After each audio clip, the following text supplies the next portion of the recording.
BG, congrats on the win tonight. A lot of has been made, obviously, about the team's three-point success this year, but you personally, is this the best you felt in the mid-range with your pull-up game? Of late, I've been a mid-range player in Indiana, because of the shoulder problems in OKC. I struggled in the mid-range, and I didn't shoot much last year. So of late, this is the best I felt in the mid-range. Okay, we'll move over to Tomer. Hey, Paul, congrats on the win. One of the, there's some more news today about the George Floyd verdict came down. I wanted to know what your thoughts were on it, considering, how active you and some of the players were in the bubble last year, speaking out for social justice. What was your reaction to the news today? I was happy they made the right decision. I spoke about it post game. They made the right decision, and for the nation, that's a step in the right direction. Okay, we'll move over to Law. Paul, I remember earlier this season we asked about picking up the pace, and you said that it's not really the team's DNA based on personnel to really push the pace all the time. It felt different in those last 2 minutes. You guys were down 6. You were drawing fouls, scoring layups off of even the 3 that CJ McCollum made. Can you describe what those last 2 minutes were like with the ball in your hands, having to take this game away from the Blazers? Yeah, well, the addition of Rondo, improved our pace overall. But just through that stretch, I knew we had to play a little faster. We had to attack when their defense wasn't set. And, I just wanted to put pressure on them. They made big shots. Toughest thing, for a team that's making shots is to come down and score on them. So, at that point, that was my thought process, was just to play faster and just be aggressive on the other end. We'll move over to Farbot. Hey, PG, congrats on the win. After the game, you had spoken about how, your goal is to get a ring for yourself and for the franchise. What does it mean to you, knowing that if you guys do win a ring, like, you are the first person to bring it to this franchise? Like, it is a very high level of immortalization for a player to be the first, what does that mean to you? Oh man, it means everything. It means everything. And to, just be, remembered with this special group, to be the first to bring a championship to the Clippers. This is an amazing locker room, and it's an amazing group, top to bottom, from staff to players. It'll mean everything to do it. Being from, SoCal, being a California kid, it'll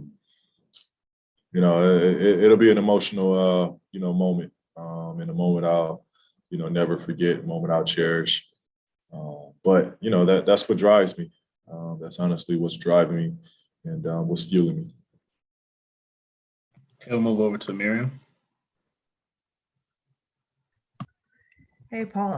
What did you make of Boogie's contributions tonight? It seems like he's sort of finding his place there. What did you make of that? Yeah, I think Boog is finding his way. I think he's, we're getting flashes of vintage Boogie with his, playmaking ability, his scoring ability, stretch the floor, knock down a 3 for us tonight. I think what we will.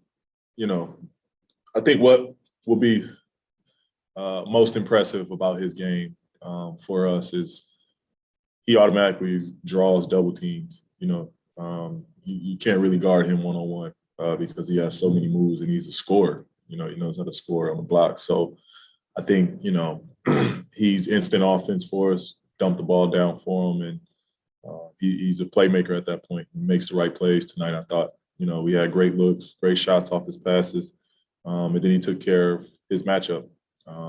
So I thought that, Boogie was great tonight for us, and it's just good to see him get another game under his belt and, more confidence with this group. Okay, we'll take two more. We'll move over to Cameron and end off with Mason. Hey, Paul, I want to ask you about you guys, your team in crunch time. What these tough games mean to you guys, and pulling this one out, like, what was the conversation in the locker room? Apparently there was some celebrations going on back there. And then just talk about this development of the team in crunch time moments. Yeah, I mean, we was happy to win. It was some cheering, some laughter, some celebration. It was a big win. It was a win that we went and got. Portland had the game, and we were able to continue to keep fighting and take this game from them. So, we celebrated that. We played great down the stretch. We weren't great for the whole 48, but I thought when we needed to be great, we were great. This group just continues to fight. I think we play well when we're down. I think we play well when we're facing adversity. We've tend to answer to the call. So we were happy about that. We were excited about what we did, pulling ourselves together. We didn't get down. We didn't, get on one another. We picked each other up, and we helped, each other across that finish line. Go ahead, Mason. We'll end out with you. Hey, PG. You guys are now 3-0 against this Blazers team, and I know Dame didn't play tonight, but you guys played great defense on him the first two games. And if the playoffs were tomorrow, you guys would be matched up with them. Just wondering, do you feel like if that ends up being the case, that you play these guys in the playoffs, do you feel like you kind of solve this team and you feel confident about your guys' chances going into a matchup like that? It's a whole nother season.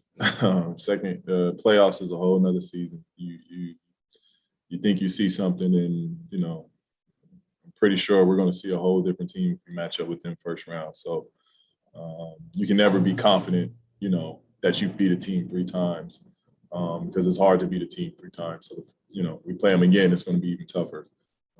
They're going to make adjustments. They're going to try different things. They're going to do something different. So you can't be too excited about regular season achievements. The playoffs is going to be a different Portland team.